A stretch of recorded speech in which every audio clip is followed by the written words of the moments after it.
Daddy's back. Well, we all know it's Daddy Pez, but the real daddy of the podcast review is back, and I'm here to put Chris's shitty podcast to shame. He did all right. He had some gimmicks and stuff like that, but he didn't really review shit.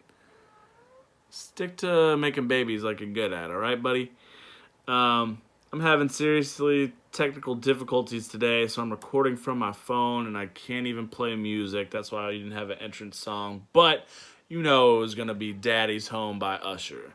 So just think about that for a second.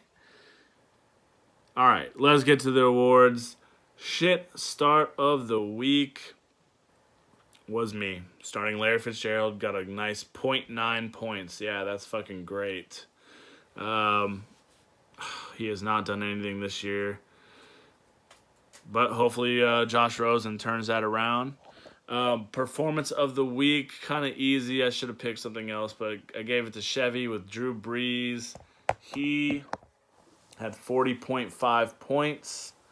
The highest score of the week. That's largely in part why he won. Should have pulled out Timmy.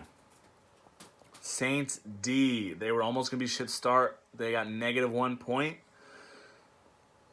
But you should have pulled them out because they're playing the fucking Falcons. Falcons offense is really good. So you should have seen that coming, but we all know that you don't know shit. Chocolate or poop. All right, I scoured the transactions and to see who picked up who and who actually started their waiver wire ads. So let's see. There was a couple pieces of chocolate and a few pieces of poop. We got Fogel. He had a piece of chocolate and a piece of poop. He picked up Jordan Wilkins and started him and dropped Marlon Mack. Come on, bro. You went to USF. You can't drop Marlon Mack. Jordan Wilkins only got you 2 points. But you also picked up Alex Smith. I gave it to you as chocolate because every time you stream a quarterback, and you get at least 15 points. That's pretty solid. You got 16.8 off a waiver wire QB. Chris picked up Robert Woods and started him. That's some damn fine chocolate. 23.7 points. I think that was his highest scorer.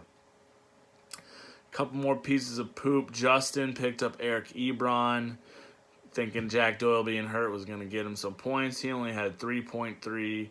And Chevy picked up Brandon McManus and started him, and he only got 2 points. That's shitty from a kicker, but I've seen worse. Chris started doing best bench this year, so I did this. I thought it was going to be Justin when I first counted it. He had almost 80, 79.7, but it was Josh with an explosion on his bench. Almost 105 points. That's crazy. That's more than his starting lineup scored. Just crazy. Good thing he still won anyways. And the Rodney King Award worst beating was me. I lost by 38 points. That's okay. I ain't worried.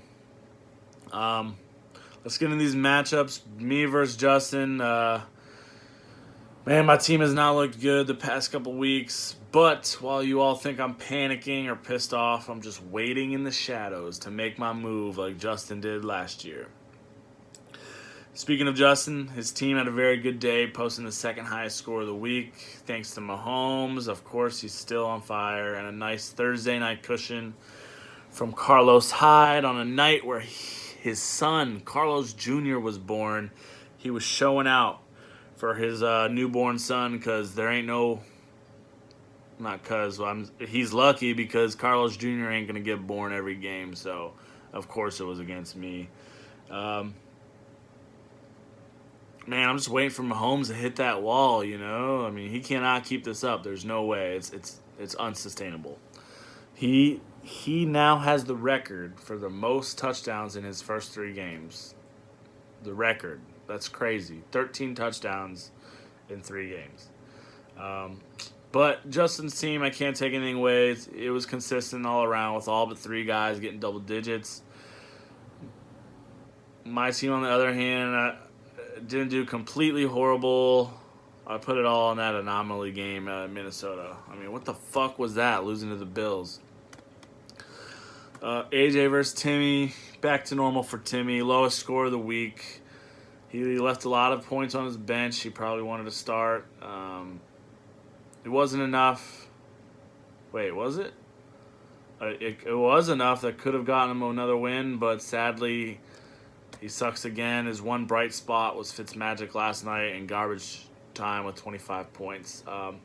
AJ put up a decent score with 4 players in double digits. His running backs did most of his scoring and will likely be his cash cow for the whole season. I mean, Gurley. Fucking Gurley.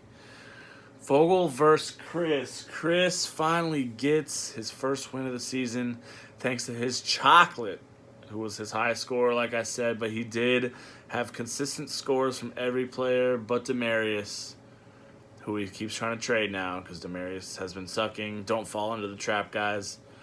Fogel puts up a decent score despite just trying to keep it together until the players that he's been waiting on come back. Alshon and Mark Ingram have been sitting on his bench for 3 weeks. When are they going to play? Who knows? He should probably trade Mike Evans while his value's up to one of you dumbass Bucks fans, but because we all know when Jameis comes back into the starting lineup, he's gonna suck again. But I mean, Fogel's a Bucks fan too, and most of you fags probably don't think that's gonna happen, but it will. Daddy Pez versus Josh. Daddy Pez finally hits that newbie wall, and his team comes back down to earth. Only 3 players in double digits just won't get it done. All right. His usual studs flopped, and his highest scorer was his kicker. If that tells you anything. Josh is lucky he was playing dad because his score wasn't all that great. But I mean, 5 of his guys were in double digits, and he has to be happy. Josh, you got to be happy that Kareem Hunt finally got in the end zone and actually did something. I think he was your second round pick. Maybe even your first. I don't remember. And lastly, Mark versus Chevy. Mark is our only 0-3 team in the league, and I wish I could say he would have won if he played Cam like we all told him. But he still would have lost by 0.2 points. That's crazy. But points do matter in the end, Mark. Maybe not for you because you're not going to be close to the playoffs. But Mark, you probably don't care because you won $80 all off you dumbass Buck fans betting him on the Steelers game. Paid for his buy-in for the year and then some. Mark actually did put up a pretty good score at 94.7. Would have beat a couple people in the league, me, Timmy, Josh, Pez, so it wasn't bad. Just wasn't enough to beat Chevy, who really only won because of that whopping 40-point game from Drew Brees. I wouldn't worry about Chevy long term, though. His RBs are fucking awful, despite that lucky Crowell game. He thinks he struck gold with the Calvin Ridley, but that dude is definition of boomer bust play from here on out. So put that neck vein away, Chevy. And moving on to the matchups. Got a couple 1 and 2 teams, me versus Chris. Chris is the favorite, but no chance he's gonna beat me. This is where I make my move, like I was talking about. Then we got a couple 2 and 1 teams. Josh versus Justin, projected to be a pretty close matchup. I gotta go with. I don't know. They both had strong performances from their bench. So if they make the right decisions, it could be anybody's matchup. I'm gonna go Justin though, because he's got Mahomes, and Mahomes is just on fire. Another couple 2 and 1 teams, Chevy versus AJ, another projected close matchup. Unfortunately, I have to pick AJ. I don't want to, but Chevy's team fucking blows. Then we got Mark 0-3 versus Fogel 2-1. Fogel is a big favorite, and I'm gonna pick Fogel. Mark's going 0-4, no chance. And then we got Timmy versus Daddy Pez. Timmy's 1-2. Daddy Pez is 2-1. Daddy Pez is a heavy favorite, so I'm picking him. We all know it's Timmy the Reaper. Who's going to die this week? That's it, guys. I went quick because it's fucking late. I've had some serious technical difficulties I was trying to work out for like past hour and a half. Next time I'll be better. Maybe I can get a guest on or one of y'all. It's always better when there's two of us. So if you guys got any ideas for any new awards, hit me up. And if you want to get on next week, let me know. Till next time, bitches.